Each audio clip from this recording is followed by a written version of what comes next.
Hello there, and welcome to The Sleepless Scientist, a quiet place in the cosmos where your thoughts can unwind and knowledge becomes a soft lullaby for the night. Tonight's journey will take us into a question that feels simple at first, but slowly begins to unfold into something much deeper. What if the world you experience each day is not the world as it truly is? What if your sense of space, of time, of objects, even of yourself, is not a direct window into reality, but something more like a carefully designed interface, shaped not to reveal truth, but to help you survive? But before you settle in and get cozy, I'd love if you could take a moment to like this video and subscribe. Only if you truly find these quiet explorations enjoyable. And when you're ready, leave a comment to let me know where in the world you're listening from and what time it is for you right now. It's always such a joy to see all the places we gather from, each in our own little slice of time. Now, feel free to dim the lights, maybe turn on a fan for a soft background hum, and let's gently begin our journey into the nature of reality together. And if your mind begins to wander, that's perfectly fine. Let it drift. We'll still be here, quietly unfolding the story. There is a certain comfort in the world you wake up to each day. The floor feels solid beneath your feet. The air moves softly against your skin. Light enters your eyes, forming shapes, colours, faces. A world that feels stable, continuous, and real. You reach for a cup, and it is there. You hear a sound, and it seems to come from somewhere. You look at your hands, and they appear undeniably yours. It all feels so immediate, so direct, as if you are simply opening your eyes and seeing what is already there. And because it feels this way, we rarely stop to question it. But if you linger here for a moment, in this quiet space between thoughts, a gentle question begins to form. Are you truly seeing the world exactly as it is? Or are you seeing something else, something constructed, something interpreted? You might notice that your experience of reality has always felt consistent. The same objects remain where you expect them to be. The same people appear with familiar faces. The same room surrounds you each night. And yet, there are small moments, almost easy to overlook, where this certainty begins to soften. Perhaps you've glanced at something in the dark and for a brief second it seemed like something else entirely. A shadow becomes a figure. A coat on a chair feels like a presence watching from the corner of the room. And then, with a second look, it returns to what it really is. Or maybe you've heard your phone buzz, only to realise it never did. Or felt your name being called in a quiet room where no one is there. These moments are subtle, almost trivial, but they hint at something important. Your experience of the world is not always a perfect reflection of what is out there. Sometimes it is a best guess, and if that is true, even in these small ways, it opens a much larger possibility. What if all of your experience, even in its most ordinary moments, is shaped in a similar way, not as a direct recording, but as a reconstruction? Imagine for a moment that your senses are not like windows, but more like translators. They take something complex, something far beyond your direct understanding, and convert it into a form that feels simple, stable, and meaningful. Light becomes colour, vibrations become sound, chemical signals become taste and smell. But nowhere in that process is there a guarantee that what you experience is identical to what exists. It is only what your system has learned to interpret. And over time, that interpretation becomes so familiar that it feels indistinguishable from reality itself. You don't see processed signals. You see a world, a continuous, seamless, reliable world. But beneath that seamless surface, something quieter may be happening. Your brain is not simply receiving information, it is shaping it, gently, constantly, without asking for your permission. It fills in gaps, it smooths over uncertainty, it turns fragments into wholes, and most of the time, it does this so well that you never notice. The world feels complete, but completeness is not the same as truth. And here, the question deepens, not sharply, but softly, like a ripple spreading across still water. If your experience is shaped, if it is interpreted, if it is in some sense constructed, then what exactly is it that you are experiencing? Is it the world itself, or is it something closer to a version of the world carefully assembled inside your mind? You might begin to sense that what feels like a direct connection may actually be a kind of interface, a way of interacting with reality rather than revealing it. And yet, this does not make your experience meaningless. The cup is still there when you reach for it. The ground still supports your weight. The people in your life still matter just as deeply as before. Nothing about your experience becomes less important, but it may become more mysterious. Because if what you see is not the full story, then reality itself may be something richer, deeper, and far more subtle than it appears. And as this quiet thought begins to settle, a new question emerges, almost naturally. If you're not seeing reality directly, then why does your experience feel so convincing? Why does it feel so real? There is a quiet moment just before you fully wake up, when the world is still soft and uncertain. Shapes blur into one another, sounds feel distant, thoughts drift in and out like faint echoes, and sometimes, in that space between sleeping and waking, you may still be inside a dream. In that dream, everything feels real. You may be walking through a familiar place, speaking to someone you know, feeling emotions that seem just as vivid as they do in waking life. There is no sense at the time that anything is unusual. The ground still feels solid beneath your feet. The sky still stretches above you. Time still seems to move forward one moment after the next. And yet, when you wake, it all disappears. Not gradually, but completely. The people vanish. The places dissolve. The events that felt so certain leave no physical trace behind. And what's most interesting is not that dreams are different from reality, but that, while you're inside them, they feel exactly the same. There is no label that says, this is a dream. There is only experience, and for that period of time, your mind creates an entire world, one that you accept without hesitation. This alone suggests something quietly profound. Your brain has the ability to generate a complete, immersive reality.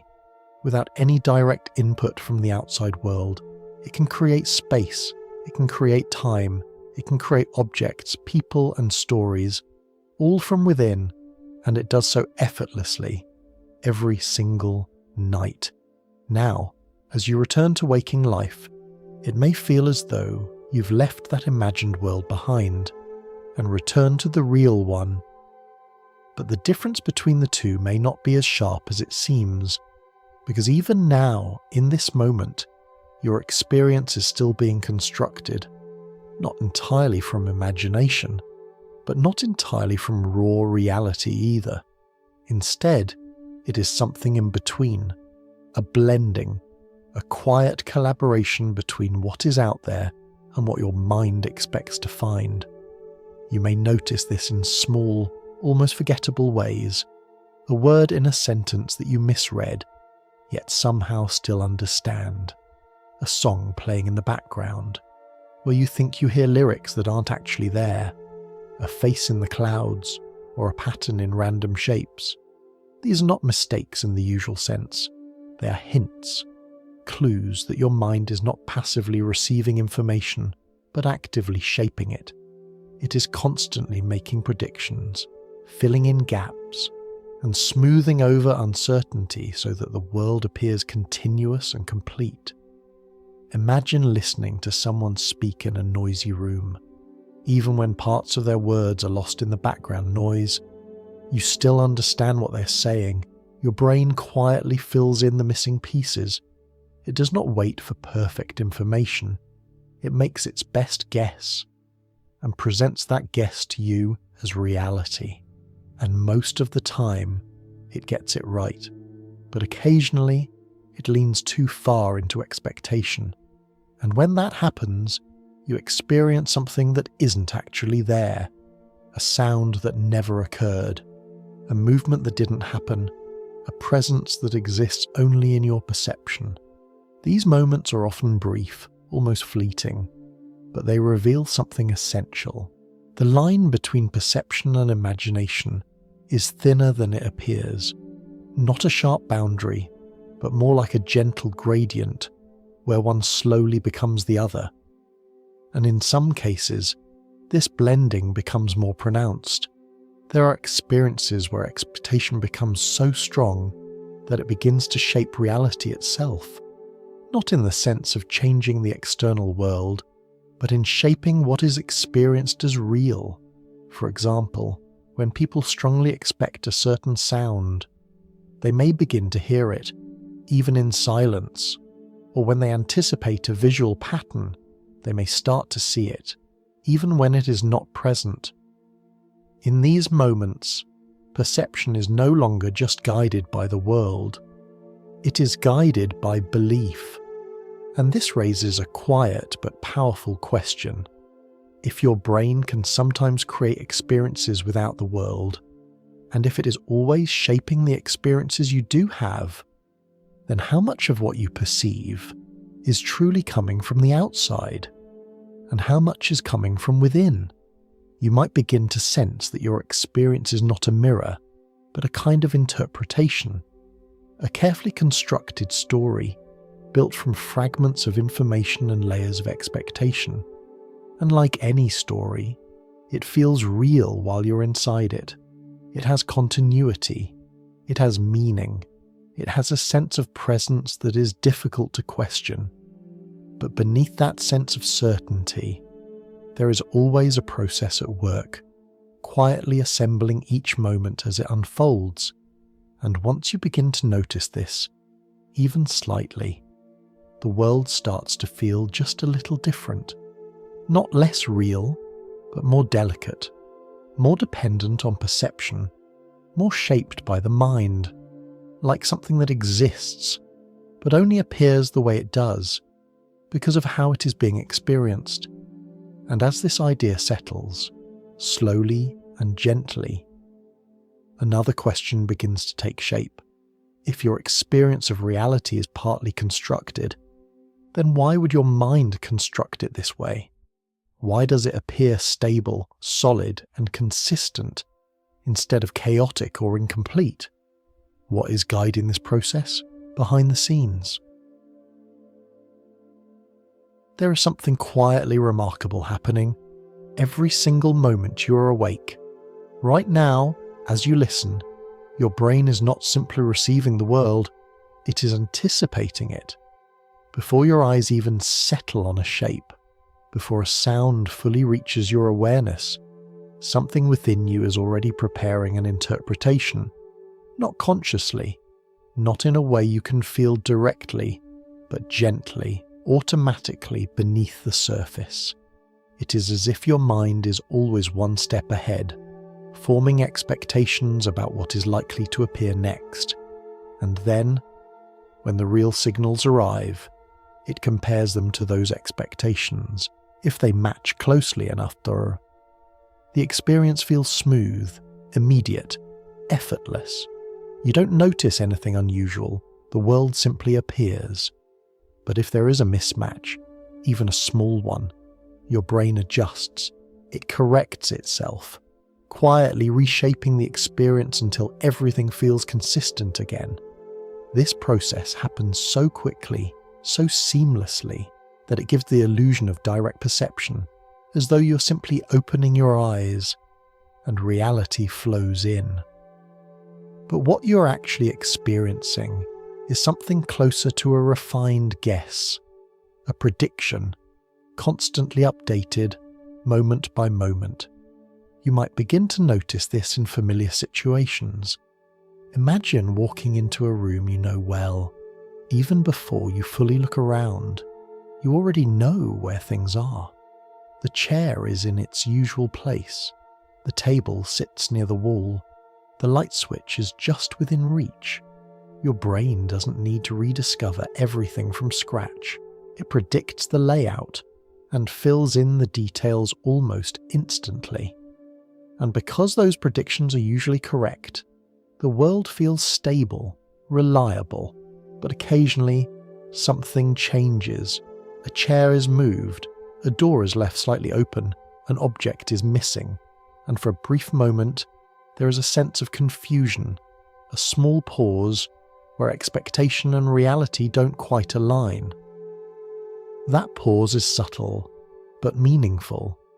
It is the moment where you catch a glimpse of the process itself, the moment where prediction meets correction. Now imagine this happening not just with rooms, but with everything, every colour you see, every sound you hear, every face you recognise. All of it shaped by a continuous flow of expectation, gently refined by incoming signals. Even something as simple as colour may not be what it seems. When you look at a red object, it feels as though redness is a property of the object itself, as though it exists out there, waiting to be seen. But in truth, what reaches your eyes is simply light, reflecting in a certain pattern, a pattern that your brain has learned to interpret as red. The colour itself, the richness of it, the feeling of it, arises within you, not in the object. In the same way, sound is not out there in the air. There are only vibrations, subtle movements travelling through space, and yet, when they reach you, they become music, voices, meaning. Your experience is not a direct copy of the world. It is a translation, and like any translation, it is shaped by the system doing the translating. Over time, your brain has become incredibly efficient at this process. It does not attempt to capture every detail. It focuses on what matters most, what is useful, what helps you navigate and respond. Everything else is simplified, smoothed over, or quietly ignored. This is why you can read a sentence, even when some of the letters are slightly scrambled. Why you can recognize a familiar face, even in poor lighting. Why you can follow a conversation, even when parts of it are lost in noise. Your brain is not waiting for perfect information. It is working with probabilities, with likelihoods, with patterns it has learned over time, not in the sense of calculating exact numbers, but in a softer way, a sense of what is expected and what is surprising. And this brings us to a gentle but powerful realization. The world you experience is not simply given to you. It is actively constructed, moment by moment, through a dialogue between expectation and input. You could think of it like a painter working on a canvas. The incoming signals provide rough outlines, faint suggestions of shape and form, and your brain fills in the rest, adding colour, depth, continuity. By the time the painting reaches your awareness, it feels complete, finished, as though it has always been that way. But beneath that finished image, there is a process, constantly at work, adjusting, refining, predicting. And once you begin to sense this process, even just a little, the idea of seeing reality directly starts to soften, not disappear, but shift. into something more subtle, more layered. You're still connected to the world, deeply and meaningfully. But that connection is not as simple as it feels. It is filtered, shaped, guided by systems designed not for truth, but for usefulness. And this leads us, gently, toward the next question. If your brain is constantly predicting the world, if it is shaping your experience to match what is most useful, then what exactly is it optimizing for? What is the goal behind all of these predictions? Why does your experience look the way it does, instead of some other way? If your experience of the world is shaped by predictions, and if those predictions are constantly adjusted to help you navigate your surroundings, then a quiet question begins to form. What is guiding this entire process? Why does your mind choose one interpretation over another? Why does it show you a world that feels stable, solid, and meaningful, instead of something fragmented or overwhelming? The answer, in many ways, stretches far beyond your own lifetime. It reaches back through countless generations, through a long and silent process that has been shaping living systems for millions of years, a process we call evolution. Evolution is often described in simple terms as a way for organisms to adapt to their environment, but at its core, it is something even more specific. It is a process that selects for what works, not what is true, not what is complete, but what is effective, what allows an organism to survive and continue. Imagine two creatures living in the same environment. One perceives the world in a way that is perfectly accurate, capturing every detail, every structure, every subtle change. The other perceives only a simplified version, highlighting just the information needed to find food, avoid danger, and reproduce. At first glance, it might seem that the more accurate creature has an advantage. After all, it sees reality as it truly is. But accuracy comes with a cost. To process every detail of the world requires time, energy, and resources, and in the delicate balance of survival, even small costs can matter. The creature that focuses only on what is useful can act faster, decide more quickly, respond without hesitation, and over time, those small advantages begin to accumulate. The creature that sees less, but acts more effectively, begins to thrive, while the one that sees everything may struggle to keep up. And so, generation after generation, perception is shaped not by a drive toward truth, but by a quiet, consistent pressure toward usefulness, toward efficiency, toward survival. This does not mean that your perception is completely disconnected from reality. There must still be some relationship, some correspondence. Otherwise, you would not be able to function at all. But that relationship may be far looser than it feels, more like a set of helpful signals than a faithful representation. You might begin to think of your senses, not as tools for discovering truth, but as tools for guiding action. They highlight what matters. They simplify what does not. They present the world in a way that allows you to move through it, without needing to understand it fully. Consider something as simple as colour. The world around you appears filled with rich and varied hues, blues, reds, greens, each with its own character and presence. But these colours are not properties of objects in the way they seem. They are interpretations, ways your brain has learned to label different patterns of light, patterns that, in themselves, carry no colour at all. And yet, by translating those patterns into colour, your brain gives you a powerful and intuitive way to distinguish between things, to recognise ripe fruit, to notice changes in the environment, to navigate with ease. The colour is useful, but it is not necessarily true in the way it feels. The same can be said for many aspects of your experience.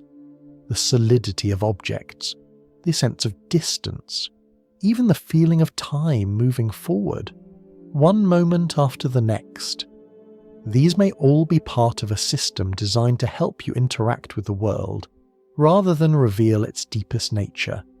You're given what you need, not everything that is there, and perhaps more importantly, you're given it in a form that feels simple, immediate, and certain.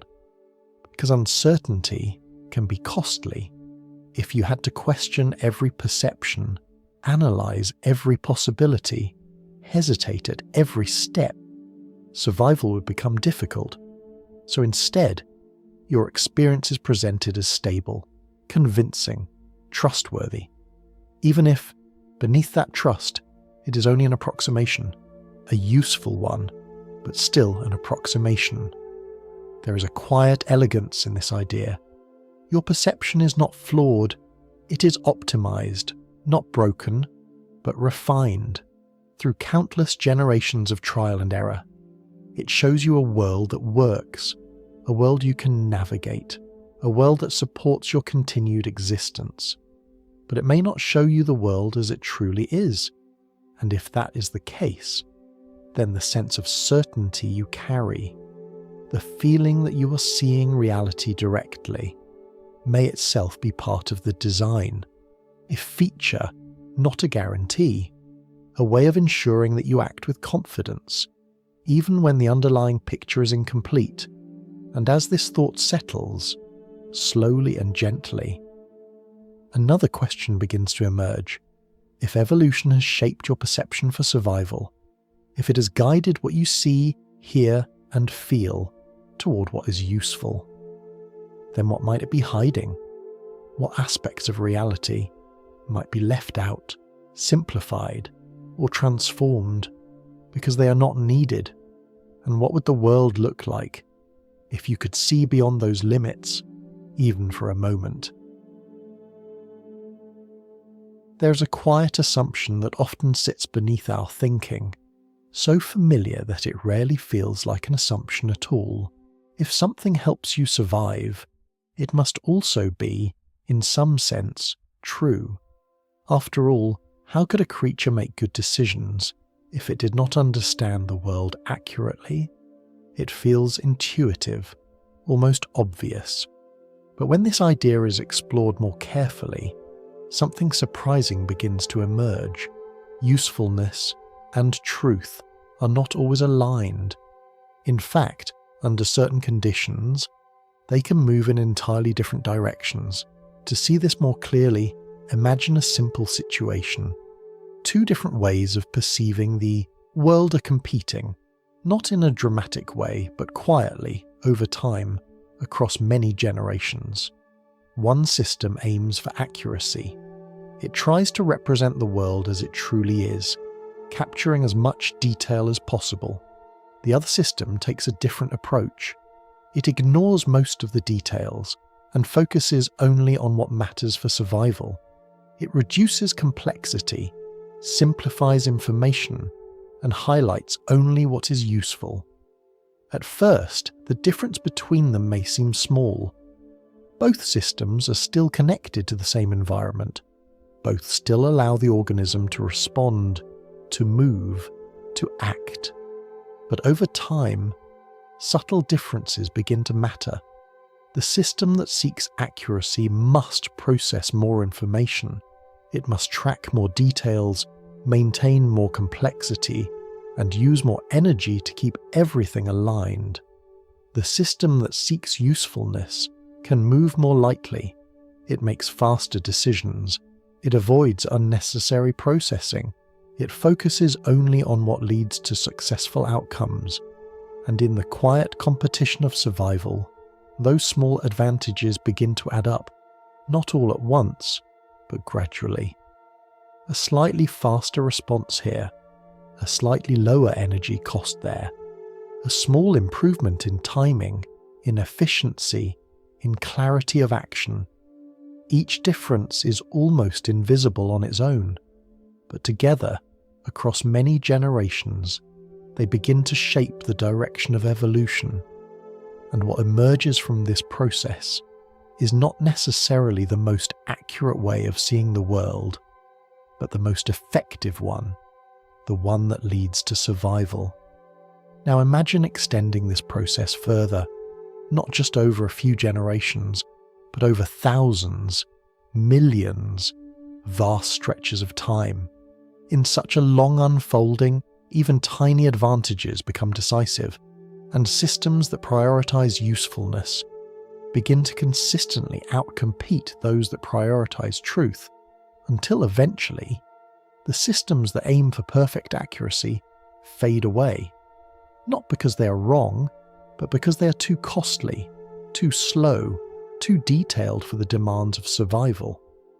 What remains are systems like yours, systems that do not attempt to reveal the full structure of reality, but instead present a version of it tuned for action.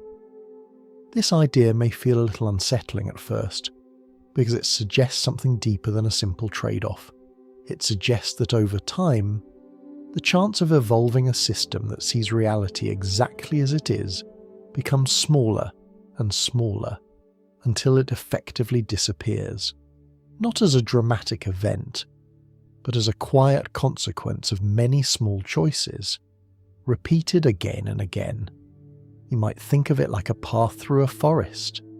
At first, there are many possible routes. Some are direct but difficult. Others are longer but easier to walk.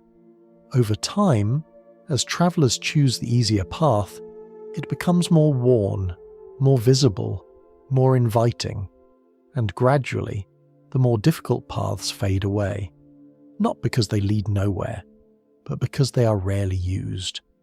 In a similar way, evolution shapes the paths of perception, and the path that remains is the one that is easiest to follow, the one that leads to survival, not necessarily the one that leads to truth. This does not mean that your perception is completely disconnected from reality. There must still be a relationship, otherwise your actions would not have consistent results. But that relationship may be more indirect than it feels, more like a map designed for navigation than a detailed image of the terrain. A map does not show every rock, every leaf, every subtle variation of the land. It highlights what is needed to move from one place to another. It simplifies, abstracts, and focuses, and in doing so, it becomes useful. But it is not the territory itself. Your perception may work in a similar way. It gives you a world that is clear enough to act within, but not necessarily complete enough to reveal what lies beneath. And once this idea begins to settle, gently, without force, it shifts something subtle in how you see your experience. The certainty remains. The world still feels solid. Objects still appear where you expect them to be. But beneath that certainty, there is a quiet understanding that what you are seeing may be shaped not by truth, but by what has helped countless generations before you continue.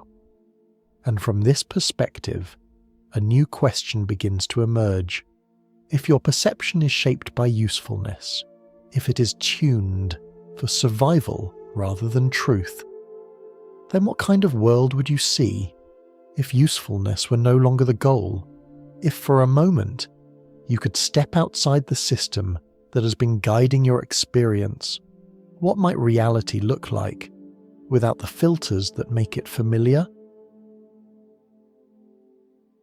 There is a certain elegance in the way your mind simplifies the world. It does not overwhelm you with every detail, every hidden layer, every subtle variation that might exist beneath the surface. Instead, it offers you something far more manageable, a set of signals, clear, immediate, and easy to respond to. And over time, these signals become so familiar that they begin to feel like reality itself. But if you pause, just for a moment, and look a little more closely, you may begin to notice that much of what you experience functions more like a set of shortcuts than a complete picture. Imagine walking through a forest. You don't perceive every leaf, every tiny movement of air, every chemical trace drifting through the space around you. Instead, your attention is drawn to what matters: a path beneath your feet, a sound that might signal movement, a colour that stands out from the background. Your experience is selective, focused, efficient, and that selectivity is not accidental. It is shaped by what has helped you survive. Over countless generations, your sensory systems have learned to highlight certain patterns while quietly ignoring others, not because the ignored details are unimportant in an absolute sense, but because they are not immediately useful. You might think of this as a kind of filtering process, not a harsh filter, but a gentle one, constantly deciding what deserves your attention and what can fade into the background, and in doing so, it transforms a vast, complex reality into something simple enough to navigate. One of the most striking examples of this can be found in how living creatures respond to certain exaggerated signals.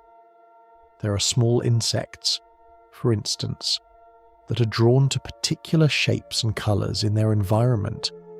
In their natural setting, these signals help them find mates or identify important features of their world. But when those signals are artificially exaggerated, something curious happens. The insects may respond even more strongly to the exaggerated version than to the natural one, as though the shortcut has been amplified beyond its original purpose. It is not that the insect is making a mistake in the usual sense. It is simply following the rule it has evolved to follow.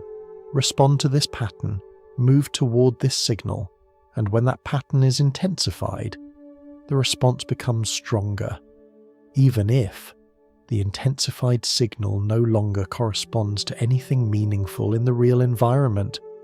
This idea can feel distant at first, something that applies to other creatures in unfamiliar settings. But if you look a little closer, you may begin to notice similar patterns in your own experience. Consider how certain foods, rich in sweetness or flavour, can feel especially rewarding. These sensations are not random. They are tied to signals that, in the past, indicated valuable sources of energy. But in modern environments, those signals can be amplified, refined, made more intense than anything found in nature, and your response follows the same pattern. The shortcut is activated, even when the context has changed. In a similar way, your perception of the world is built around signals that are meaningful for action. Edges, contrasts, movements, patterns that stand out against a background.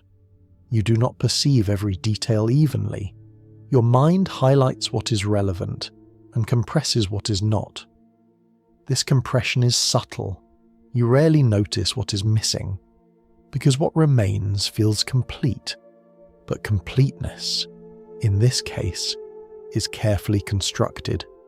It is the result of a system that has learned, through long experience, what can be left out without affecting your ability to function. And so, your world becomes a kind of code, a simplified representation where certain features stand in for deeper structures. You see shapes instead of atoms, surfaces instead of underlying processes, objects instead of the countless interactions that give rise to them. And this code works remarkably well. It allows you to move through your environment, to recognize patterns, to make decisions, to interact with others. But it does not necessarily reveal what lies beneath. In fact, it may actively hide it, because revealing every layer, every detail, every hidden structure would make the world far more complex and far more difficult to navigate. So instead, You are given a version that is manageable, a version that feels intuitive, immediate, and real. You might begin to think of this not as a limitation, but as a design choice, a way of presenting reality in a form that aligns with your needs, and yet, this realization carries a quiet implication. If your perception is built from shortcuts, if it highlights only what is useful and compresses the rest, then there may be entire aspects of reality that never appear in your experience at all. Not because they are hidden, but because they are not included in the code, not translated, not rendered, not brought into awareness. And this idea, once it settles, changes the way the world feels, just slightly. The objects around you remain the same. The sounds, the colours, the sensations, all continue as before, but beneath them, there is a new layer of understanding that what your experiences is not the full structure of reality, but a set of signals carefully arranged to guide your actions, a language spoken by your senses, one that tells you what matters without telling you everything. And as this understanding deepens, gently and without urgency, a new question begins to take shape. If what you see is a kind of code, if it is a system of shortcuts designed for survival, then what might the underlying reality be like before it is translated? What lies beneath the signals, the colours, the shapes, before they're turned into the world, you know? There is a quiet simplicity in the way a computer presents itself to you. When you sit down in front of a screen, you don't see circuits or electrical signals or layers of code unfolding beneath the surface. Instead, you see icons, small shapes, simple images, a folder perhaps, a document, a little symbol for a piece of music. You move one of these icons and something happens. You click on it and a file opens. You drag it to another place and it moves. Everything feels immediate, intuitive, almost natural. And yet, none of what you are seeing is what is actually happening inside the machine. The icon is not the file. The folder is not a physical container. The movement you see on the screen is not the movement of anything in the underlying system. It is a representation, a carefully designed interface, created to make a complex system easy to use. Now imagine, for a moment, that you had to interact with the computer without this interface. No icons, no visual layout, only streams of raw signals, patterns of electrical activity, shifting endlessly in ways that are difficult to interpret. You might still be able to understand it with enough time and effort, but it would be slow, demanding, and far less efficient. The interface does not show you the truth of the system. It gives you something better suited for action, something you can work with, and in doing so, it hides almost everything else. Now, gently, bring this idea back to your own experience. The world you see may function in a similar way, not as a direct window into reality, but as an interface, a set of symbols, shapes, and sensations that allow you to interact with something far more complex beneath the surface. When you look at a tree, you see a solid object, a trunk, branches, leaves moving softly in the wind. It feels stable, continuous, real. But what you're experiencing is maybe more like the icon on a screen, a representation that allows you to recognize, approach, or avoid, without revealing the deeper structure that gives rise to it. You do not see the countless interactions taking place at levels far beyond your direct awareness. You do not experience the intricate patterns that exist beneath the surface. Instead, you are presented with something simple, something meaningful, something useful. And because this interface is so consistent, so reliable, it becomes easy to forget that it is an interface at all. It feels like reality itself, but just as with the computer, the interface is not designed to show you everything. It is designed to help you act, to guide your behavior, to support your survival, to make decisions easier and faster. In this sense, what you see is not false, it is functional, it works.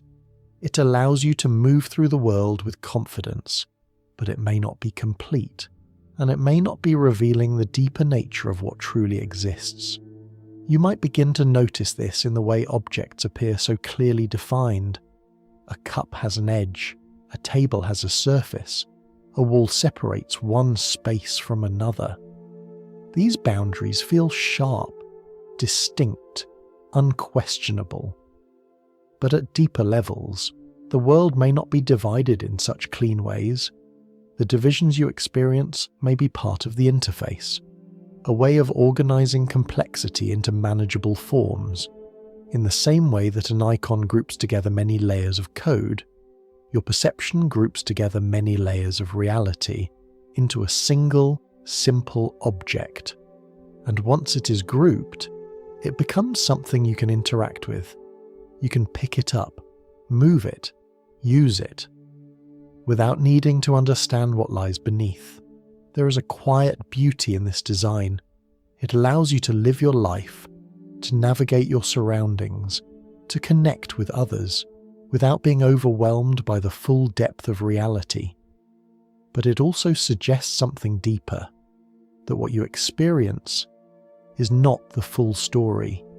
It is a version of the story, told in a language your mind can understand. A language of colours, shapes, sounds and sensations. A language that feels natural, because it has been shaped over time to fit you perfectly. And just as you rarely think about the code behind a computer interface, you rarely think about what lies beneath your own perception, the interface is all you need for most purposes. It is enough. And yet, once you begin to notice it, even slightly, it becomes difficult to unsee. The world remains the same, but your understanding of it begins to shift.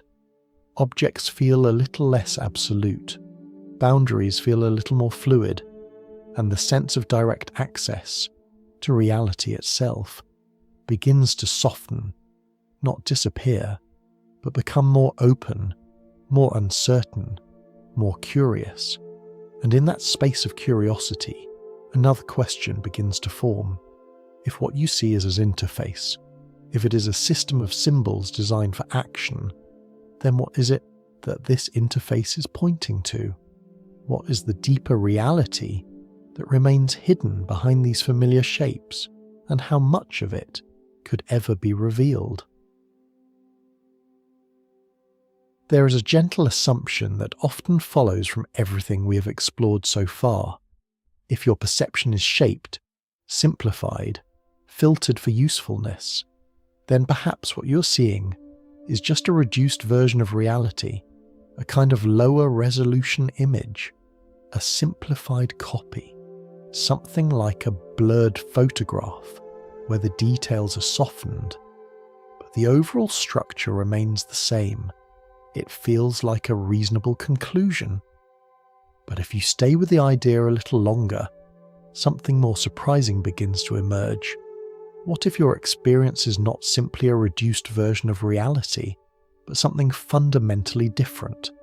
Not less detail, but a different kind of description entirely. To explore this, imagine once again the interface of a computer. When you look at a small icon on the screen, it might represent a document, a few lines of text, a simple symbol, and when you click on it, a file opens. But the icon itself does not resemble the actual data stored inside the machine. It is not a blurred version of the file. It is not a simplified image of the code. It is something else entirely, a symbol, a tool for interaction. The relationship between the icon and the underlying file is not one of similarity, but of usefulness. The icon does not show you what the file truly is. It shows you how to work with it. Now bring this idea gently back to your own perception. When you look at an object, a tree, a chair, a cup, it feels as though you're seeing a simplified version of something real, as though if you could only zoom in far enough or look closely enough, you would eventually uncover its true structure. But what if the relationship is not like that? What if the object you perceive is more like the icon, a symbol that helps you interact, rather than a direct representation of what exists? In this view, the world you experience is not a blurred image of reality. It is translation, a different language, one that maps complex hidden processes into simple, actionable forms. You see surfaces instead of deeper interactions. You see boundaries instead of continuous processes. You see stable objects instead of constant change. And all of this feels natural because it is consistent, because it works, because it allows you to navigate your environment with ease. But the consistency of the interface does not guarantee that it resembles what lies beneath. It only guarantees that it is useful. You might begin to notice this when you consider how different creatures experience the world. A bird soaring high above the ground perceives patterns of movement and distance that guide its flight. A fish moving through water senses currents and subtle changes in pressure. An insect navigating its environment responds to signals that may be invisible to you. Each of these experiences is shaped by what is useful within a particular way of life, and each presents a different world, not because reality changes, but because the interface does. This suggests something quietly profound. There may not be a single, universal way that reality appears. There may be many possible interfaces, each tailored to different needs, different bodies, different forms of life. Your experience is just one of them, and it feels complete, not because it shows everything, but because it shows everything you need. Now imagine, just for a moment, what it would be like to step outside this interface, not physically, but perceptually, to see not the symbols, but what they point to, not the colours, but whatever lies behind them, not the objects, but the deeper structures they represent. It is difficult to picture because your imagination itself is shaped by the same system. Every image you form, every idea you visualize is built from the same set of symbols. So even when you try to imagine reality as it truly is, you're still working within the interface. This creates a kind of gentle limitation, not a barrier, but a boundary of experience. You can think about what lies beyond, you can reason about it, but you may never directly experience it in its raw form. And yet, the possibility remains that what you see is not a lesser version of reality, but a different one, a carefully constructed layer designed not to reveal truth, but to guide interaction. And once this idea begins to settle, slowly and quietly, it changes the way you relate to the world, not dramatically, not in a way that disrupts your everyday life, but gently, like a shift in perspective.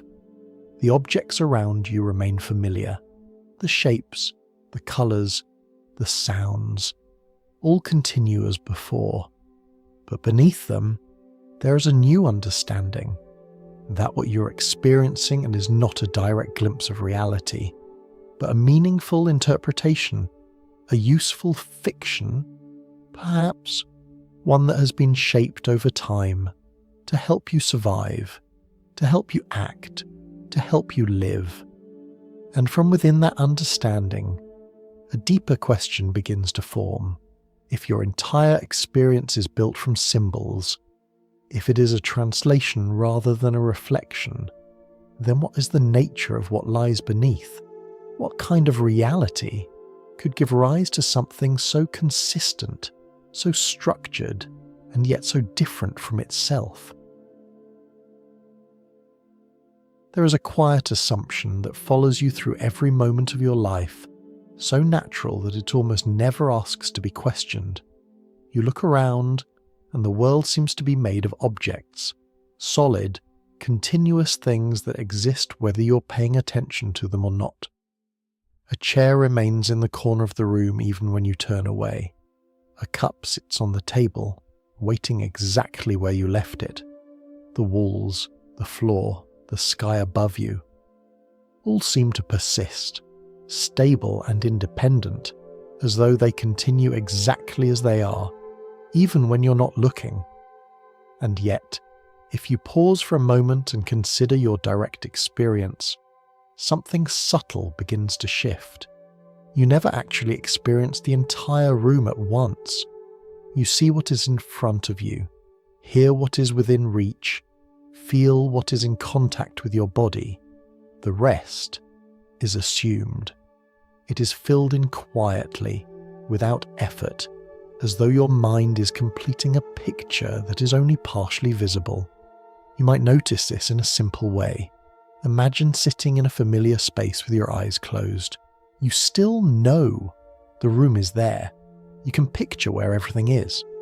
But what you're experiencing is no longer the room itself. It is a memory, a reconstruction, something generated from within. The actual sensory experience of those objects has faded, replaced by an internal version that feels just convincing enough to stand in its place. Now, when you open your eyes again, the world seems to return instantly, fully formed. The chair is there again, the table, the walls, the small details you didn't consciously track, all appear as though they never left. But from the perspective of your experience, they were not present in the same way while your eyes were closed. They were not being seen, not being heard, not being felt. They existed only as a kind of expectation, a quiet background assumption. This begins to hint at something deeper. The objects you experience may not be continuously present in your awareness as fully formed entities. Instead, they appear when they are needed, when your senses engage with them, when your attention moves toward them, when your mind reconstructs them into experience. You might think of this like a world that is gently rendered around you, not in a mechanical sense, but in a perceptual one. When you turn your head, new details come into view. When you focus on a sound, it becomes clearer. When you reach out to touch something, its texture becomes vivid. Each moment brings forth just enough of the world to support your interaction with it. Outside of that moment, the rest remains in the background, undefined, unexperienced. There is a simple analogy that can make this feel more intuitive. Imagine walking through a digital environment, a carefully designed virtual world. As you move forward, the environment unfolds around you. What is behind you fades from view. What is ahead of you is generated just in time, appearing seamless and continuous, even though it is not all present at once. From inside that experience, it feels like a complete world. You do not notice anything missing.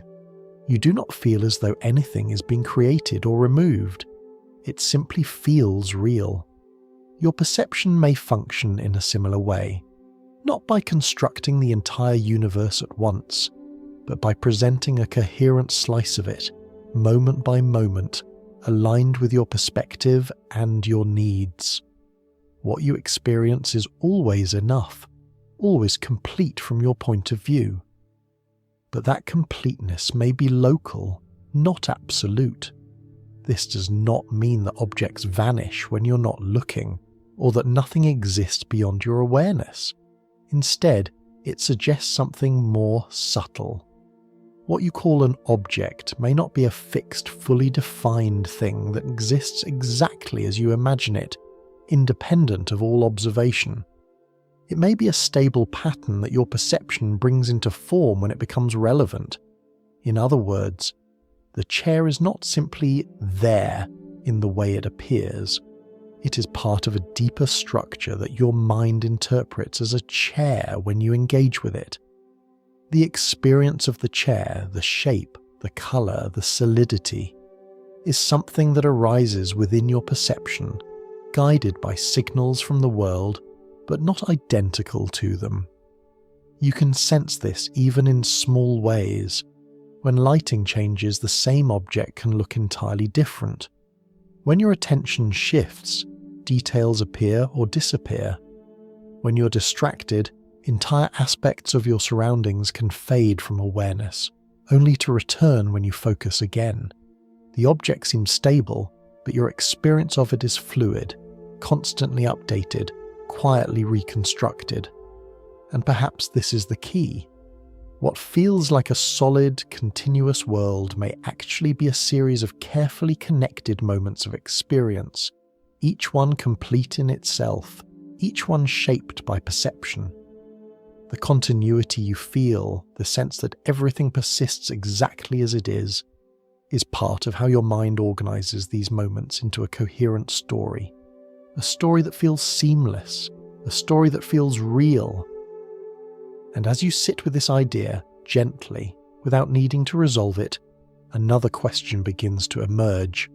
If objects are not simply there in the way they appear, if they come into experience as needed, shaped by perception and interaction, then what are they at their core? What is it that gives rise to these stable patterns that your mind turns into objects? What is the deeper structure behind the experience of things, and how much of that structure could ever be known directly? If objects are not quite as solid as they first appear, if they arise within your experience as patterns shaped by perception, then a quiet question begins to unfold, almost on its own. What about the stage those objects exist on, the space around them, the distance between them, the gentle flow of time that carries everything forward?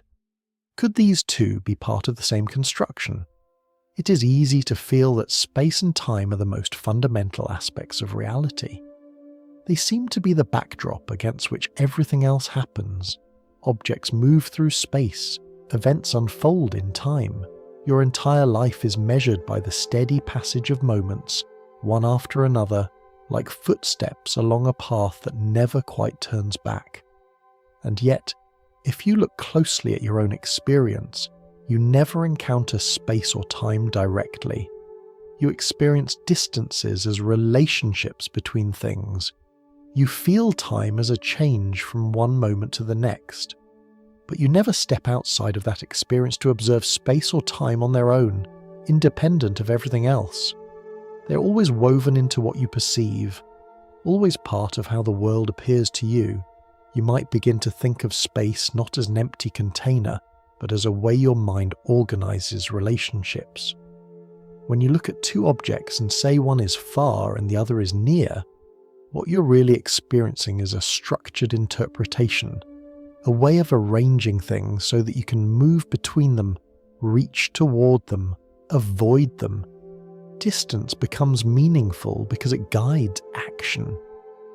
In a similar way, time may not be something you experience directly, but something you infer from change. You notice that one event follows another. A sound fades, then silence appears. Light shifts slowly across a wall. Your thoughts move from one idea to the next, and from these changes, your mind constructs the sense of a continuous flow, a gentle forward movement that feels undeniable. But what if that flow is not a fundamental feature of reality, but a feature of how your experience is organized? To explore this, imagine wearing a headset that presents a carefully designed world. Inside that world, there is space. You can move left or right, forward or back. Objects appear closer or farther away. And there is time. Events unfold in sequence. One moment leads naturally into the next. From within that experience, space and time feel completely real. They feel like the very structure of the world. But if you were to step outside the headset, you might discover that what felt like space and time were part of the display, part of how the system presented information to you. They were not the underlying reality itself, but a way of experiencing it. Now, gently bring this idea back to your own perception.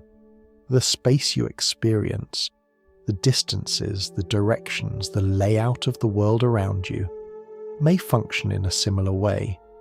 Not as the deepest layer of reality, but as an interface, a way of organizing information so that you can navigate it.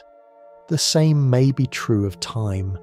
The steady progression you feel, the sense that moments move from past to present to future, may be part of how your mind arranges change into something coherent and meaningful. This does not make space and time unreal in the sense of being meaningless. They are deeply real within your experience. They guide your actions. They shape your understanding.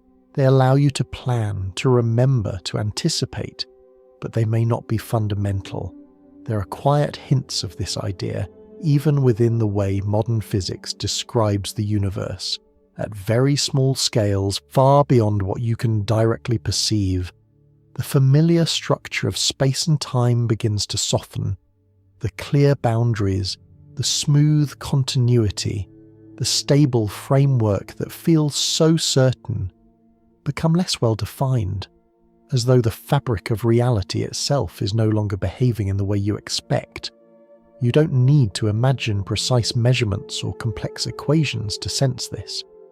It is enough to understand that when scientists look deeply enough, the simple picture of space as a fixed stage and time as a steady flow begins to blur. Not vanish completely, but lose its sharpness, like an image that becomes less distinct the closer you examine it. This suggests something quietly profound. The space and time you experience may not be the final layer of reality, but a layer that emerges, a way of presenting, something deeper in a form that is accessible to you. In the same way that an icon on a screen hides the complexity of the system beneath it, space and time may hide a deeper structure, one that does not resemble the familiar layout of distances and moments. And yet, because this interface is so consistent, so reliable, so deeply woven into every experience you have ever had, it feels absolute. It feels like the foundation of everything, but perhaps it is not the foundation, only the surface. You might begin to sense this not as a sudden realization, but as a gentle shift in perspective.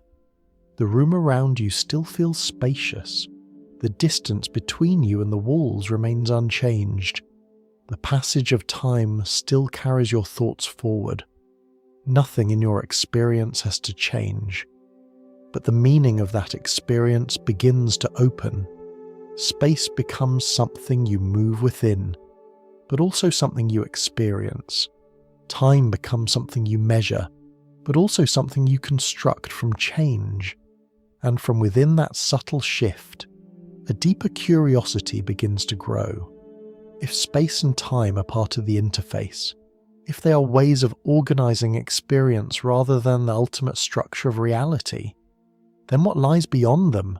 What kind of reality could give rise to space and time as we know them, while not being limited by them? And how might such a reality be understood if it cannot be seen in the usual way?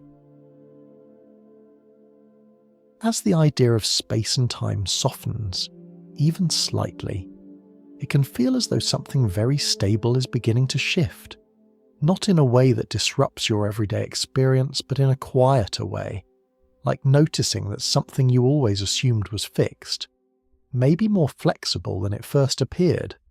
For most of your life, space has felt like a kind of silent stage, a steady backdrop that holds everything in place. You move through it. Objects exist within it. Distances separate things in ways that feel clear and reliable, and time flows gently forward, carrying events from one moment to the next, never pausing, never reversing. This picture is simple, intuitive, comforting in a way, and for a long time it was also how science described the world.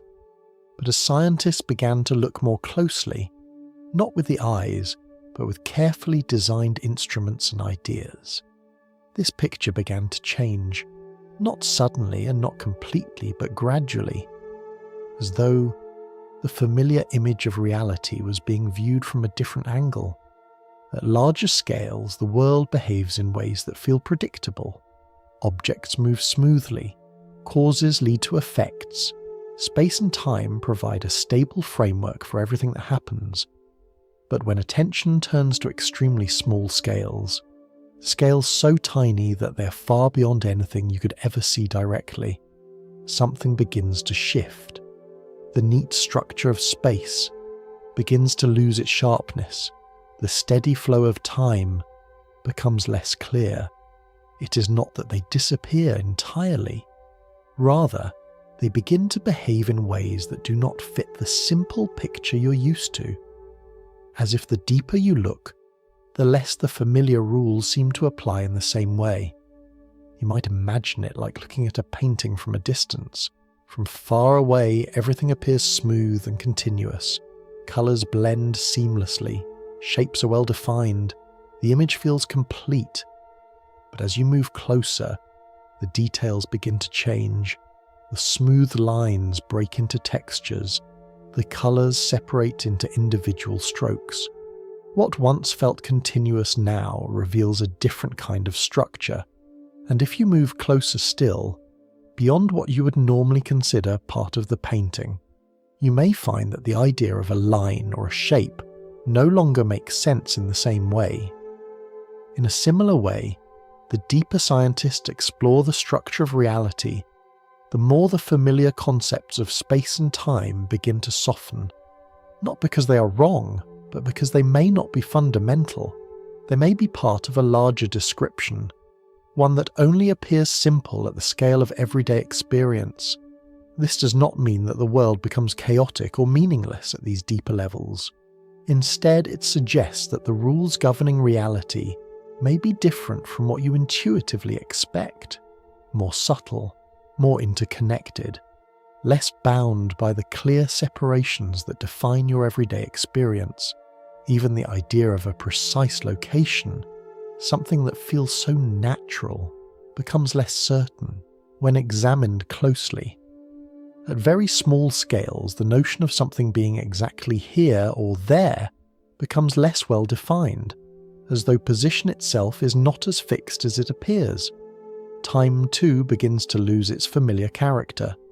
The clear sequence of past, present and future, so central to your experience, may not be built into reality in the way it feels. Instead, it may emerge from deeper processes, from relationships and changes that your mind organizes into a flowing narrative. You do not need to follow the details of these discoveries to sense their meaning. It is enough to notice the direction they point toward. Even within the most careful scientific exploration of the world, the simple picture of space and time as a fixed stage is no longer complete. There is something deeper, something that does not fit neatly into the framework you experience. And this aligns, in a quiet and unexpected way, with what you have already begun to explore. If perception presents an interface, if it organizes reality into forms that are useful, rather than fully accurate, then it would make sense that space and time themselves might be part of that interface. They may not be illusions in the sense of being false. They are deeply real within your experience. They structure your life. They guide your actions. They allow you to understand and navigate the world. But they may be a layer, not the foundation. A way of presenting something deeper, in a form that feels natural to you. And as this idea settles, gently and without urgency, it invites a different kind of curiosity. Not the kind that demands immediate answers, but the kind that simply wonders. If the familiar structure of space and time begins to blur at deeper levels, then what remains? What kind of reality could exist without the clear framework of distance and duration?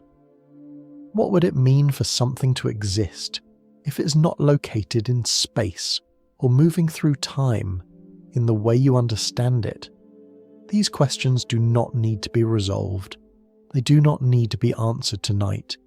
It's enough to let them rest, quietly, like distant stars just beginning to appear in a darkening sky. Because sometimes the most important shift is not in finding an answer, but in allowing the question itself to expand. And as your understanding opens, even slightly, to the possibility that space and time are not the final layer of reality, another shift begins to take place. If the stage itself is not fundamental, then perhaps the most important part of the story is not the stage at all, but the one who is experiencing it. There is something deeply familiar, almost comforting, about the way time feels. It moves gently forward, moment by moment, carrying everything with it. You wake, you move, you think, you remember. One event follows another in a steady, unbroken sequence, like footsteps along a path that always leads ahead. You rarely question this movement. It feels as natural as breathing, as certain as the ground beneath your feet. But if you pause and turn your attention toward the feeling of time itself, something subtle begins to emerge. You never actually experience time directly. You experience change. A sound begins, then fades. A thought arises, then drifts away. Light shifts slowly across a wall. Your body moves from one position to another. And from these changes, your mind creates a sense of flow, a feeling that something is moving forward. But the flow itself is not something you can isolate. You cannot hold a moment of time in your hand. You cannot point to it the way you point to an object. It is always inferred, always constructed from the relationship between events. Imagine watching a drop of water fall from a glass onto a table. You see the drop form, detach, and fall. It spreads across the surface, creating a small, irregular shape. The process feels directional. It feels as though time is moving forward, from a more ordered state to a more scattered one. Now imagine trying to reverse that process. The scattered water gathering itself, rising from the table, forming a perfect drop and returning to the glass. It feels unnatural, almost impossible. And yet, what you're noticing here is not time itself, but the pattern of change. Certain changes happen easily in one direction, others do not, and your mind interprets this difference as the arrow of time, a sense that events move from past to future in a fixed way. But the direction you feel may not be built into time itself. It may arise from how information changes, from how systems move from simpler patterns to more mixed, less organized ones. You might notice something similar in your own memory. You remember the past but not the future. You recall what has happened, but you cannot remember what is yet to come. This gives your experience a direction, a sense that time flows from what you can remember toward what you cannot. But this direction is tied to how your mind works, how it stores and retrieves information. It is not something you observe directly in time itself. Even the present moment, the now that feels so immediate, is not as precise as it seems. What you experience as now is actually a small window of time, a brief integration of recent events that your brain gathers into a single, coherent moment. It smooths over tiny delays. It aligns signals that arrive at slightly different times, and in doing so, it creates the feeling of a unified present, even though the underlying processes are spread out over a short duration. So the present is not a single point, but a gentle blending of moments. The past is not something you observe, but something you reconstruct through memory, and the future is not something you experience, but something you imagine.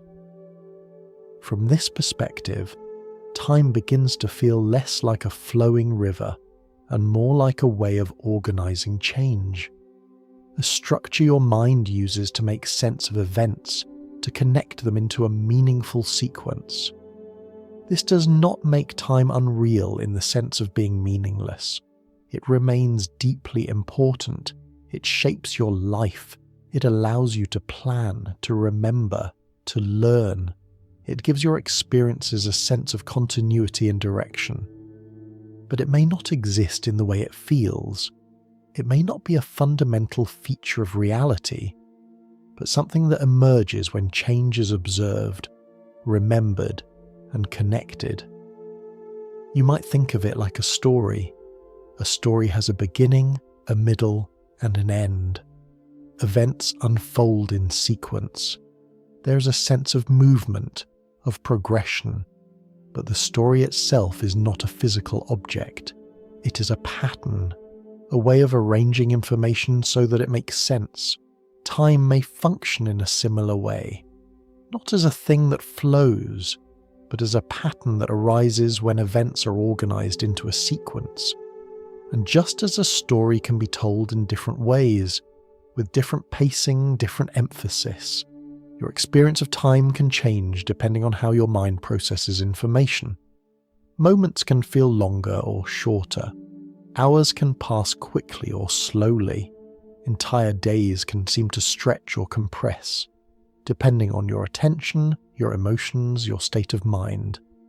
This suggests that time, as you experience it, is not fixed. It is flexible, shaped by perception, influenced by how you engage with the world. And as this idea settles, gently, without forcing itself into certainty, the sense of time begins to soften. The steady flow you have always trusted becomes something more open, more mysterious, not gone, but less rigid, more like a lens than a law.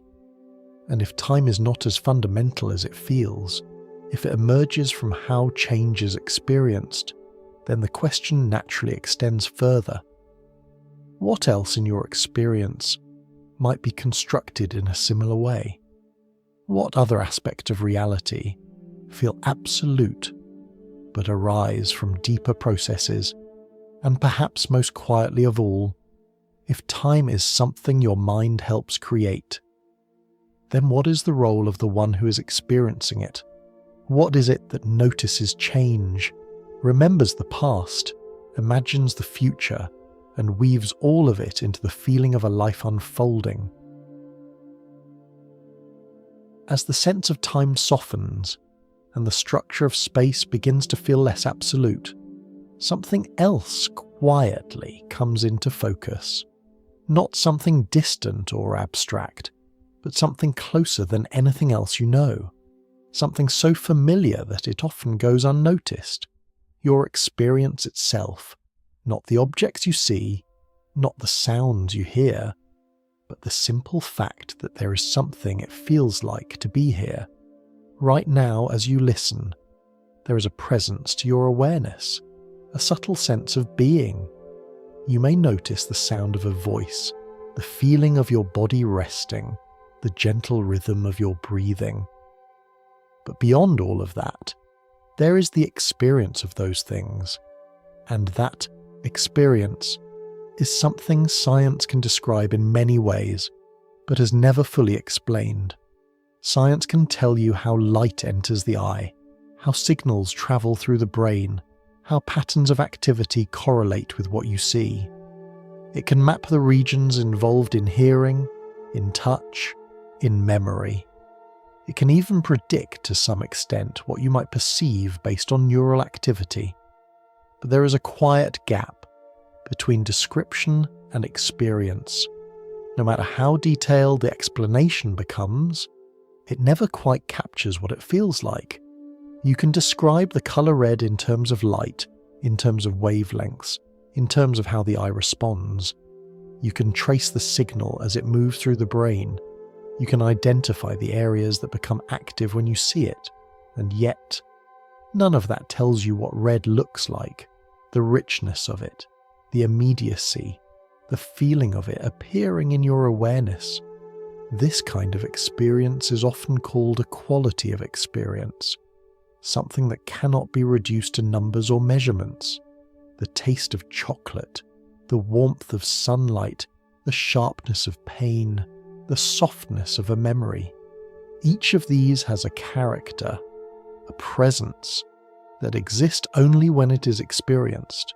You can describe it, you can compare it, but you cannot fully convey it through explanation alone.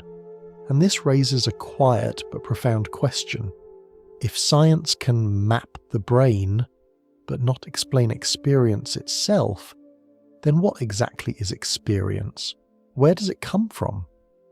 Some perspectives suggest that consciousness is something the brain produces, that as the brain becomes more complex, experience emerges, like a pattern arising from many smaller parts. In this view, the brain is the source, and consciousness is the result. But there are other ways to think about it. Some suggest that the brain may not create consciousness, but rather shape it, filter it, organize it into the form you experience as your own awareness.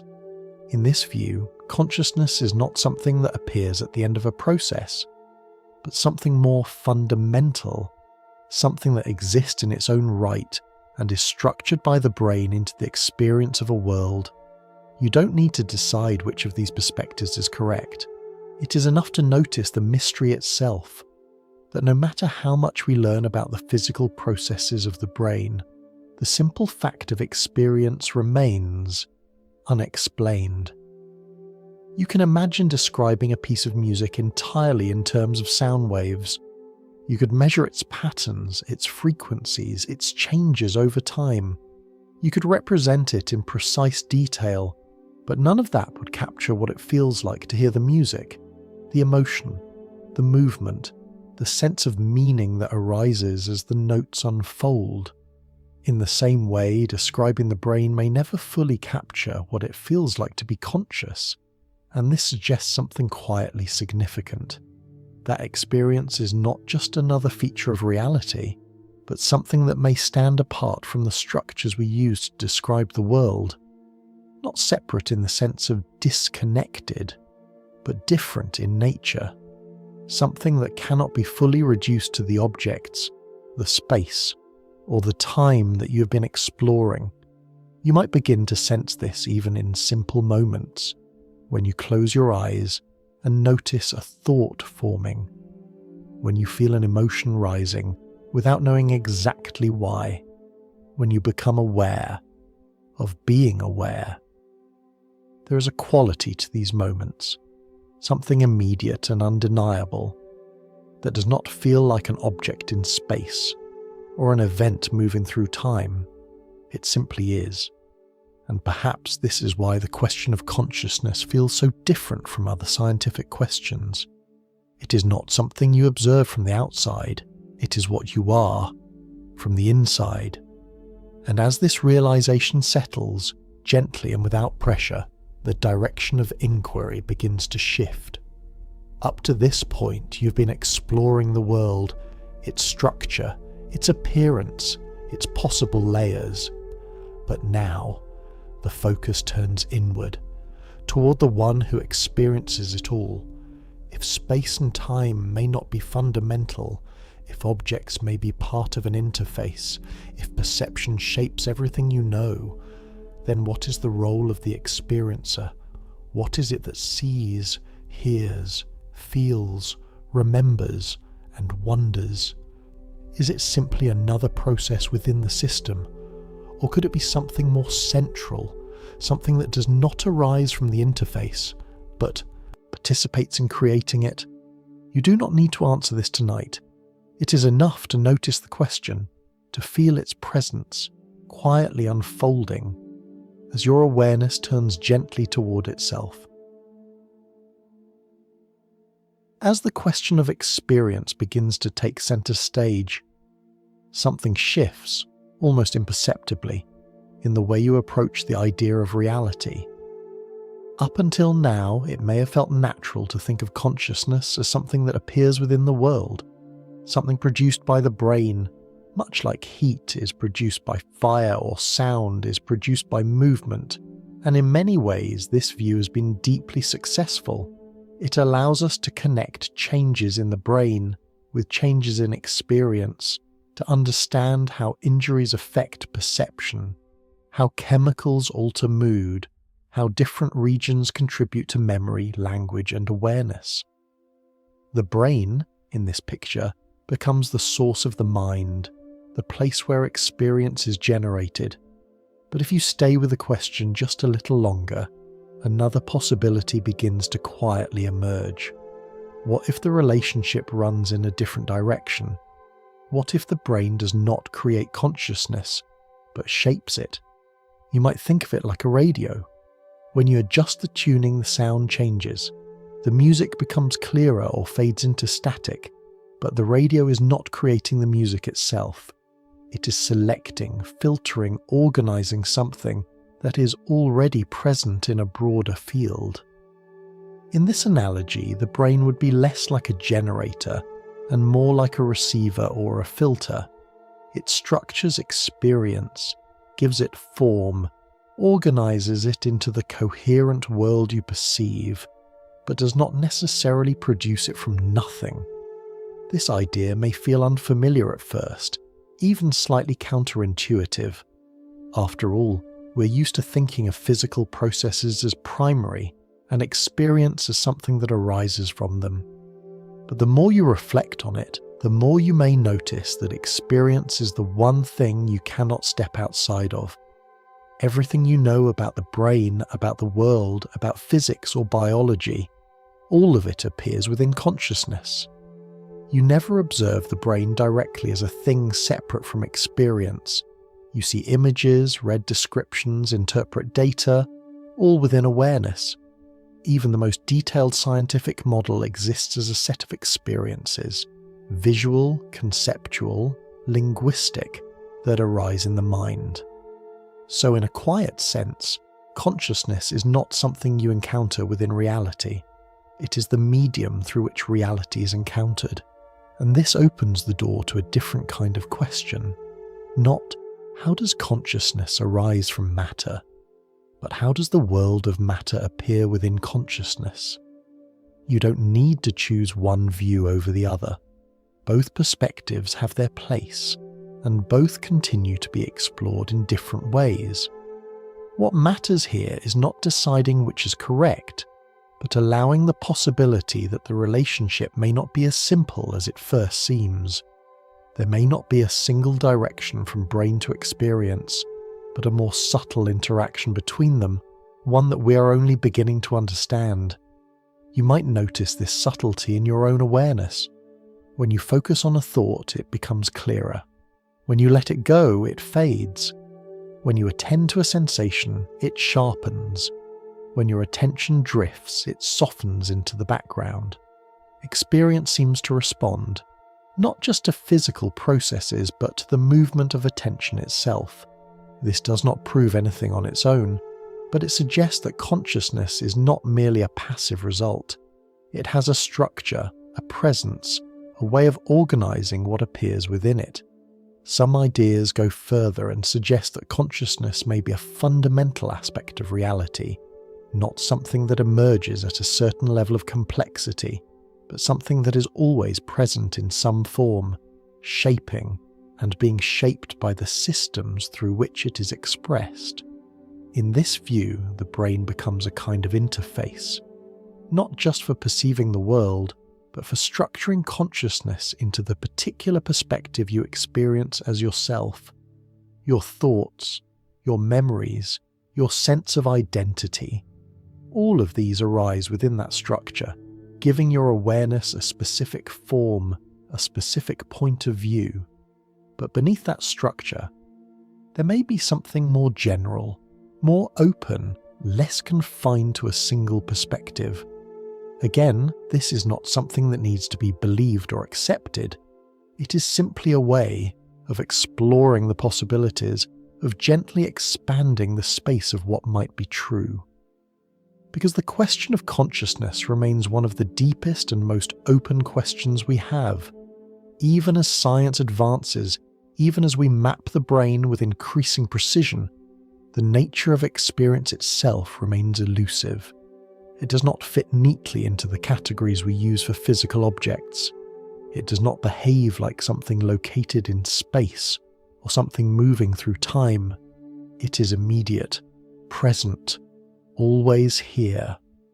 And perhaps that is why it feels so central.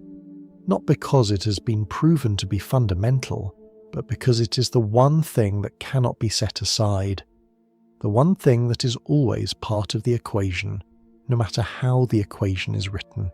And as this idea settles, quietly, without pressure, it invites a different way of looking at the world, not as something entirely separate from you, but as something that appears within the same field of awareness that holds your thoughts, your sensations, your sense of being, a field that may be shaped by the brain, but not fully defined by it. And from within that field, a new kind of curiosity begins to form.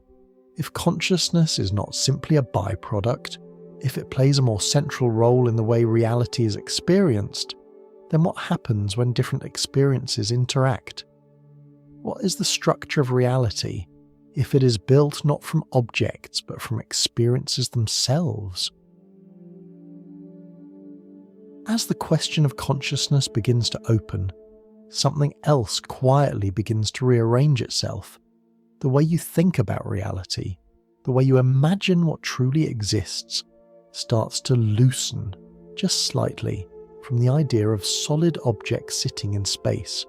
Up until now, it has felt natural to picture the world as a collection of things: a chair, a tree, a body, a planet, each object separate, each one existing in its own place, connected only by distance and movement. But if you stay with the ideas we've been exploring, something begins to feel incomplete about that picture. If perception is an interface, if space and time may not be fundamental, if experience itself is the one thing that cannot be reduced, then perhaps the building blocks of reality are not objects at all. Perhaps they are experiences, not in the sense of personal thoughts or emotions alone, but in a broader sense, moments of awareness, events of experience, small units of something happening, each with its own perspective, its own way of interacting. Imagine, for a moment, a vast network, not made of physical connections but of relationships. Each point in the network represents a center of experience, something that can respond, interact, and influence others. These points are not fixed objects. They are more like processes, ongoing interactions continuously shaping and being shaped by what they connect with. And the structure of reality emerges from those interactions. You might think of it like a conversation. A conversation does not exist in a single place. It is not an object you can point to. It arises between participants through the exchange of words, gestures, pauses, and responses. The meaning of the conversation is not located in any one part. It exists in the relationship between them. In a similar way, reality may not be built from isolated things, but from patterns of interaction, from relationships. You can see a hint of this even in your own experience. When you perceive an object, what you're actually experiencing is a set of relationships. The way light interacts with your eyes, the way your brain organizes those signals, the way your attention brings certain features into focus. The object is not a single thing. It is a stable pattern that arises from many interacting processes. Now imagine extending this idea further. Instead of thinking of reality as objects interacting in space, you begin to think of it as interactions giving rise to what appear as objects. The relationships come first. The objects emerge from them. This shift may feel subtle, but it changes everything. Because if reality is built from relationships, then separation becomes less absolute. The boundaries between things become less rigid. What appears as a distinct object may simply be a stable pattern within a larger web of interactions. You might think of a wave on the surface of the ocean. It has a shape, a form, a movement that feels distinct. You can point to it, describe it, watch it rise and fall. But the wave is not separate from the ocean. It is the ocean, expressing itself in a particular pattern. In the same way, what you perceive as objects may be patterns within a deeper reality, patterns that your perception organizes into recognizable forms. And if those patterns are rooted in interactions between experiences, then reality itself begins to feel less like a collection of things and more like a living network, a dynamic, interconnected system, where what exists is not defined by static presence, but by ongoing relationships. This idea has been explored in different ways, both in science and in philosophy. Some approaches suggest that, at the deepest level, reality may be described not by objects with fixed properties, but by interactions that give rise to those properties. You don't need to follow the technical details to sense the meaning of this.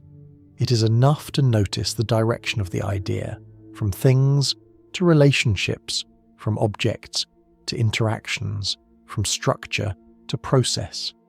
And once you begin to see reality in this way, even gently, it changes how everything fits together. The world becomes less like a collection of separate pieces and more like a continuous unfolding. Each experience connected to others, each moment shaped by what came before and influencing what comes next. And within that unfolding, your own awareness is not separate. It is part of the network, part of the process through which reality appears. You're not standing outside the system, observing it from a distance.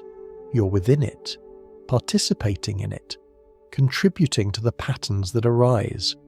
And this participation is not something you need to force or understand completely. It is already happening. Every perception, every thought, every moment of awareness is part of the network.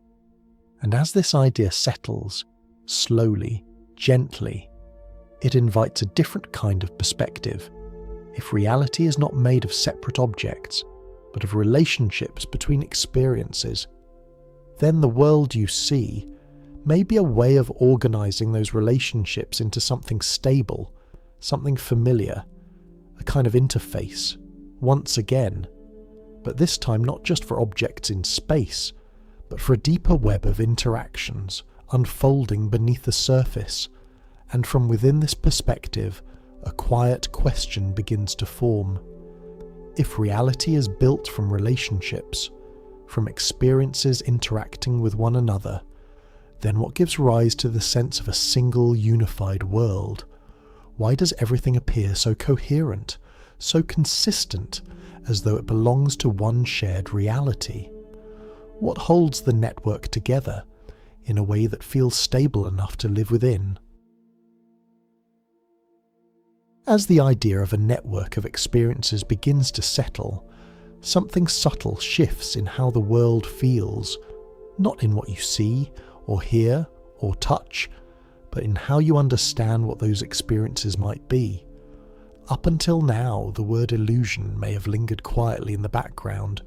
It may have suggested something unreal, something deceptive, something that hides the truth rather than revealing it. But perhaps that word is not quite right, because what you experience is not empty, it is not meaningless, it is not something that can simply be dismissed.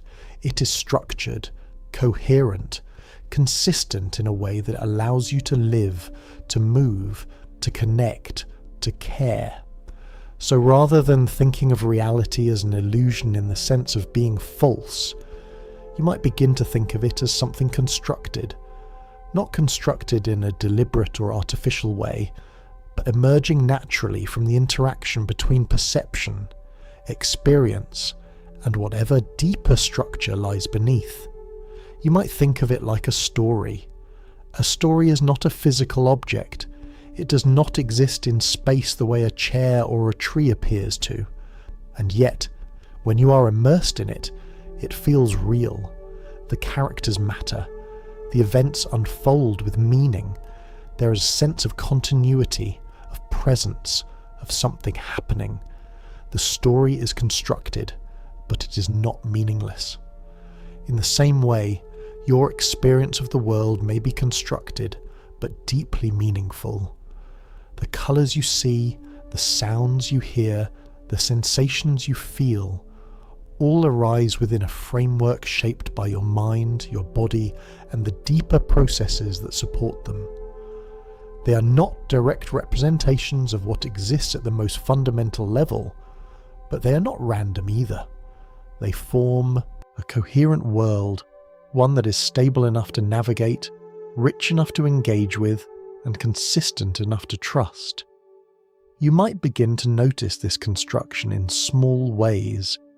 The way your mind fills in missing details in a scene, the way it smooths over gaps in perception, the way it creates continuity, even when your attention moves from one thing to another. Each moment of experience feels complete, but it is also part of an ongoing process, one that gently assembles the world as you move through it. This does not require effort. It does not demand attention. It simply happens. And because it happens so seamlessly, it becomes invisible.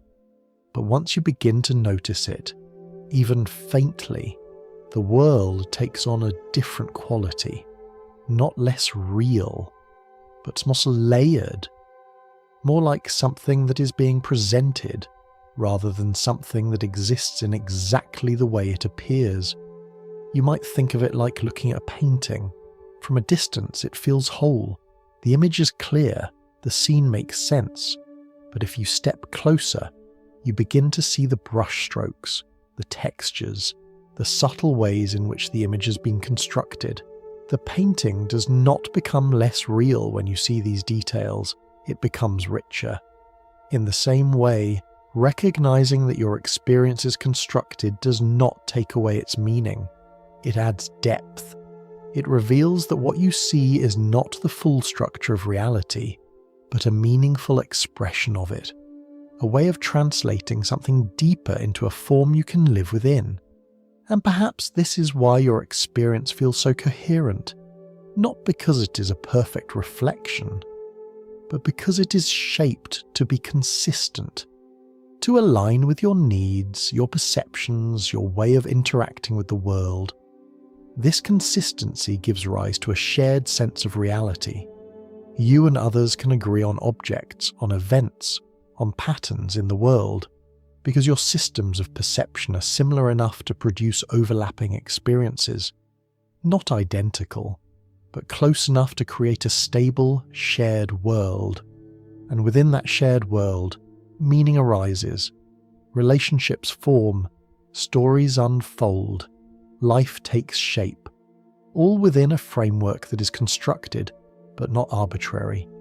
You might begin to feel that reality, as you experience it, is something like a carefully woven fabric, each thread representing a moment of experience, each connection representing a relationship between those moments, together forming something continuous, something coherent, something that feels whole. And yet, beneath that fabric, there may be something more, not separate from it, but deeper than it. Something that gives rise to the patterns you experience without appearing directly within them. You do not need to define it. You do not need to understand it fully. It is enough to sense that what you experience may be one layer of a richer reality, a layer that is shaped, organized, and presented in a way that allows you to live within it. And as this idea settles, gently, without pressure, it brings a certain calm, because nothing in your experience needs to change. The world remains as it is. The people in your life remain meaningful. Your actions, your choices, your moments of connection all remain real within the framework you inhabit. But the sense of certainty, the feeling that you're seeing reality exactly as it is, softens, and in its place, there is a quiet openness, a willingness to see the world not as fixed and final, but as something unfolding, something interpreted, something alive with possibility. And from within that openness, a deeper question begins to take shape. If the world you experience is constructed from layers of perception and interaction, if it is a meaningful expression rather than a direct reflection, then what connects all of these experiences together? What gives rise to the sense of a single, unified reality shared across many perspectives? What is the deeper coherence behind the world you know? As the idea of a constructed world begins to settle, something softer starts to emerge beneath it. Not a conclusion, not a final answer, but a quiet shift in how everything relates. Up until now, the world has appeared as a collection of separate things. You here, the world out there, one object next to another, one person distinct from the rest, boundaries everywhere, clear and defined, shaping how you move and interact. And those boundaries are important. They help you navigate. They allow you to act, to decide, to understand where one thing ends and another begins. But if you stay with the ideas we've been gently exploring, another possibility begins to take shape, not in a dramatic way, but slowly, like a feeling that grows rather than a statement that demands belief. What if some of those boundaries are part of the interface? What if the sense of separation is not the deepest layer of reality, but a useful way of organizing experience? You might begin to notice that even within your own awareness, the line between you and what you experience is not always as clear as it seems. A thought arises. For a moment it feels like part of you. Then it passes and it becomes something you observed. A sound appears. It seems external, something happening outside. But the experience of it, the hearing of it, exist within the same field of awareness as your thoughts. The boundary shifts depending on how you look. And in quiet moments when your attention softens, there can be a sense that everything you experience, thoughts, sensations, sounds, even the feeling of being a self, all arise within the same space of awareness, not separate in the way they first appear, not divided in the way the interface suggests, but connected in a deeper, more subtle way. This does not mean that individuality disappears. You still have your perspective, your memories, your unique way of experiencing the world. Others have theirs. But the separation between those perspectives may not be absolute. You might think of it like waves on the surface of the ocean. Each wave has its own shape, its own movement, its own identity. You can point to one wave and distinguish it from another, but all of them arise from the same body of water. The distinction is real, but it is also part of a larger unity. In a similar way, what you experience as separate individuals, separate objects, separate events, may be expressions of a deeper, interconnected reality, a reality that does not appear directly, but is reflected through the patterns of experience you perceive. This idea can feel abstract at first, but it also has a gentle human side, because if the boundaries between things are not as rigid as they seem, then the connections between them may be more meaningful than they appear. The way you affect others, the way others affect you, the way small actions ripple outward in ways you cannot always see. All of this may be part of a larger web of relationships, one that extends beyond what your immediate perception reveals. And from this perspective, something interesting begins to happen. The idea of meaning shifts. It is no longer something imposed from the outside, or something that must be discovered as a hidden truth. It arises naturally, from connection, from the way experiences relate to one another, from the way awareness engages with itself, through different forms, different perspectives. Even something as simple as kindness begins to feel different in this light, not as a rule, not as an obligation, but as a natural expression of connection. If the separation between you and others is part of how experience is organized, rather than an absolute division, then caring for others becomes, in a quiet way, a reflection of caring for the larger whole you are part of. Again, this is not something that needs to be believed. It is something that can be felt, gently, in moments of openness, in moments where the usual boundaries soften, even just a little. A conversation where you feel truly understood. A moment in nature where the distinction between observer and observed fades. A quiet awareness where everything simply is, without needing to be divided. These moments do not last forever. The sense of separation returns as it needs to help you function in the world, but they leave behind a trace, a subtle impression that the structure of reality may be more connected than it appears, and that connection does not remove individuality. It gives it context. It shows that being a distinct self is part of a larger pattern, not separate from it. And as this idea settles, softly, like a ripple fading across still water, it brings a kind of quiet ease. Because the world no longer feels like a collection of isolated parts. It feels related, interwoven, alive with connection, even in ways that are not immediately visible. And from within that feeling, a final question begins to form, not as something urgent, but as something gentle and open. If the sense of separation is part of the interface, if the deeper reality may be more connected than it appears, then what happens when that interface changes? What happens when the way you experience the world shifts beyond the familiar boundaries of space, time, and identity? What remains when the structure you've always known begins to loosen? As these ideas begin to settle, not all at once, but slowly, like mist drifting across a quiet landscape, there is a natural place where they seem to come together, not into a final answer, but into a softer way of seeing. You have explored the possibility that what you perceive is not a direct window into reality, but an interface, a system shaped by perception, by evolution, by the need to act and survive. You have considered that objects may not be as solid as they seem, that space and time may be part of how experience is organized, and that consciousness itself may play a deeper role than we usually imagine.